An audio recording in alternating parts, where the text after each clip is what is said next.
बिना बेल वाली फसलों पे 1 रुपए 40 पैसा है और बेल वाली फसलों पे 1 रुपए 20 पैसा है, जिसमें आपको अगर आप खुले क्षेत्र की पौध तैयार करवाते हैं तो आपको 1 रुपए वापस मिल जाता है।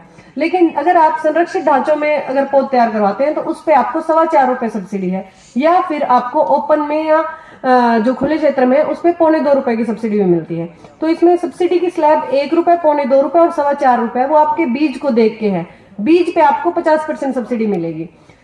बात आती है मिट्टी रहित मीडिया में पौध तैयार करने के क्या फायदे हैं। मिट्टी रहित मीडिया में जब आप पौध तैयार करवाते हैं तो उसमें आपको 100% जर्मिनेशन मिलता है। मान के चलिए आपने खीरा तैयार करवाना है जो आप संरक्षित स्ट्रक्चर्स में लगवाना चाहते हैं, तो वो जो खीरे का बीज है वो आपको 8 से 10 हजार के बीच में एक पैकेट पड़ता है। तो उसमें आपको 1000 बीज मिलते हैं, तो 1000 बीज का 1000 आपको जमवार करवाना है तो मिट्टी रहित मीडिया में आपको पौध तैयार करवानी पड़ती हैं। उसमें एक फायदा क्या है कि आपकी सारी जो बीज है वो उसका जर्मिनेशन होगा और उसके साथ आपको यूनिफॉर्म सीडलिंग मिलेगी। मतलब एक साथ तैयार होके आप एक साथ उसको आसानी से अपने खेत में जाके ट्रांसप्लांट कर सकते हैं।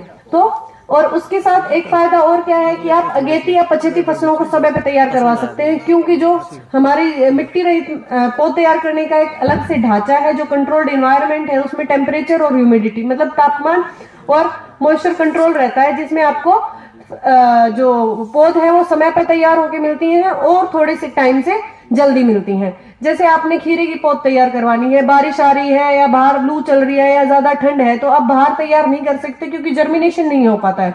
बीज का सबसे ज्यादा जरूरत है कि बीज का जमवार होना चाहिए ताकि आपको उसको ट्रांसप्लांट कर सके। लेकिन गर्मी और सर्दी में सबसे मेन डिफिकल्टी क्या है कि बीज जमता ही नहीं है। तो उस बीज को जमवाने के लिए एक पर्टिकुलर तापमान चाहिए जो आपको हाईटेक ग्रीन हाउस में तैयार करके दी जाती है और उसमें आपको एक टेम्परेचर तैयार करके मिल जाता है ताकि आप उसका जमवार आपकी पौध का बीज का जल्दी हो सके। उसके साथ साथ हमारा मेन उद्देश्य तो मिट्टी रहित मीडिया में पौध तैयार करना है। उसके साथ साथ सेंटर की कुछ जो स्कीम्स है उसमें एक मेन स्कीम है कि हम एक फार्मर्स को हर महीने ट्रेनिंग प्रोवाइड करते हैं।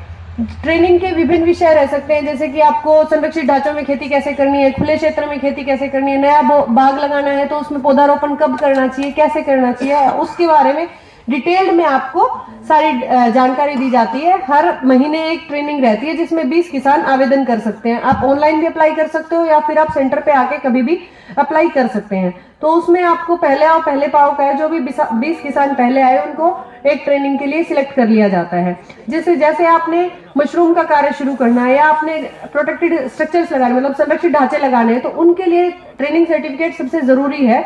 उनके बिना आप मशरूम का या संरक्षित ढांचों का काम शुरू नहीं कर सकते।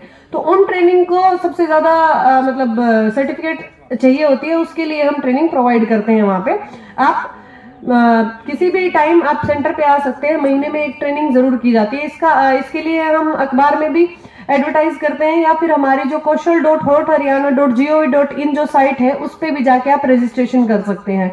इसके अलावा जो हमारे सेंटर पे है हमारे पास संरक्षित ढांचे हैं और खुले क्षेत्र में सब्जी कैसे की जाती है, संरक्षित ढांचों में कौन सी वैरायटी है जो अब नहीं चल रही है और अपने क्षेत्र में अच्छी तरह यूज कर सकते हैं, उसकी पैदावार कितनी है, इनके बारे में आपको सारी जानकारी दी जाती है। जो भी समस्या किसान की होती है सब्जी से रिलेटेड या बाग से रिलेटेड, उनको हम सब मसलों को वहां सुनते हैं। आप सोमवार से शुक्रवार कभी भी विजिट कर सकते हैं सेंटर पे और अपनी पौध के लिए भी आपको डायरेक्ट वहां पे आप कांटेक्ट कर सकते हैं।